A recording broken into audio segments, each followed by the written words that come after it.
उसके अलावा तेरे पास परमात्मा ने जो अमूल्य संपत्ति दी है वो 5 ज्ञानेंद्रियां हैं।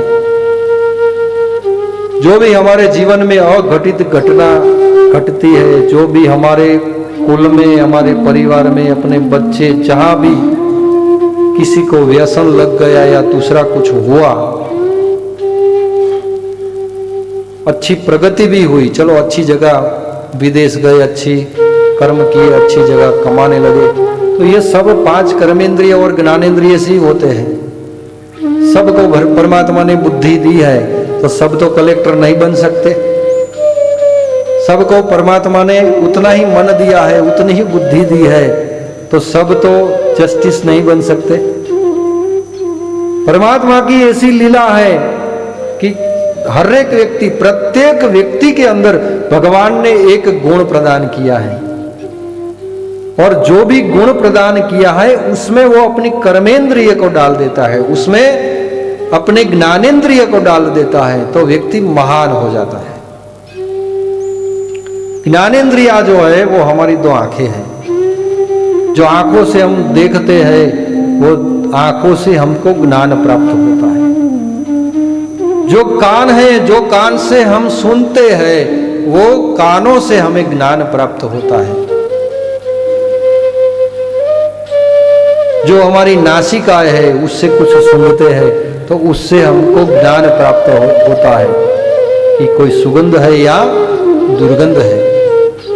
वो 5 हमारी ज्ञानेंद्रिया है, वो 5 ज्ञानेंद्रिया है, वो भी तू परमात्मा को समर्पित कर दे।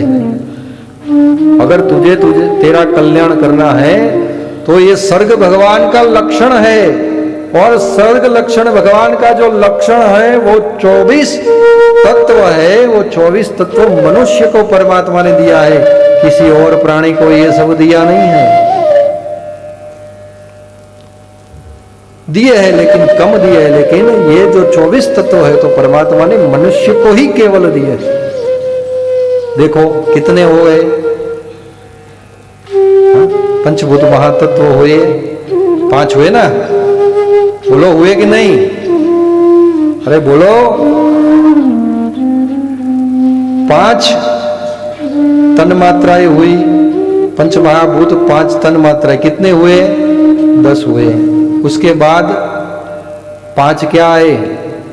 कर्मेंद्रिय आई, और 5 ज्ञानेंद्रिय, कितने तत्व हुए?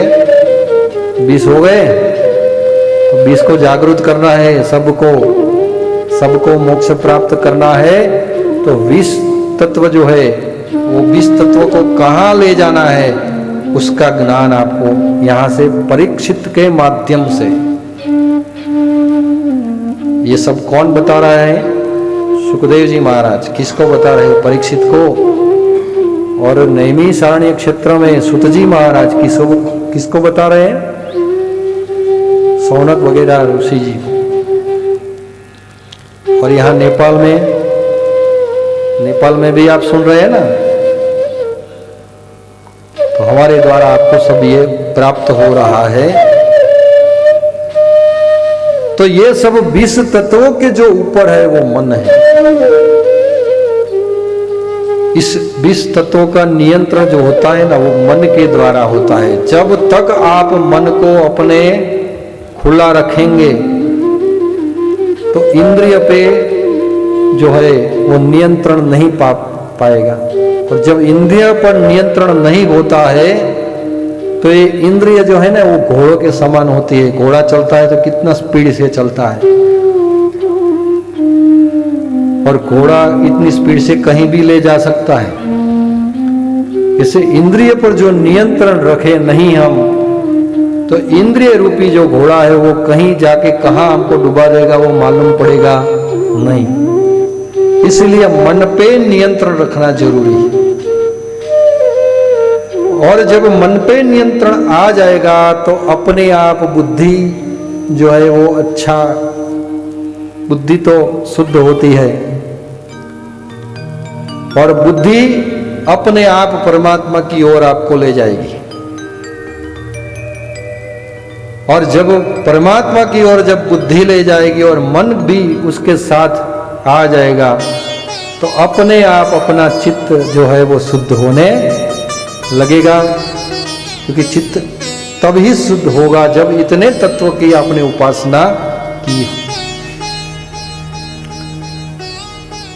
और चित्त को आप जब शुद्ध करेंगे तब जाके आत्मशक्ति जागृत होगी, और तब जब आत्मशक्ति जागृत होगी तब परीक्षित तुम परमात्मा को प्राप्त कर सकोगे।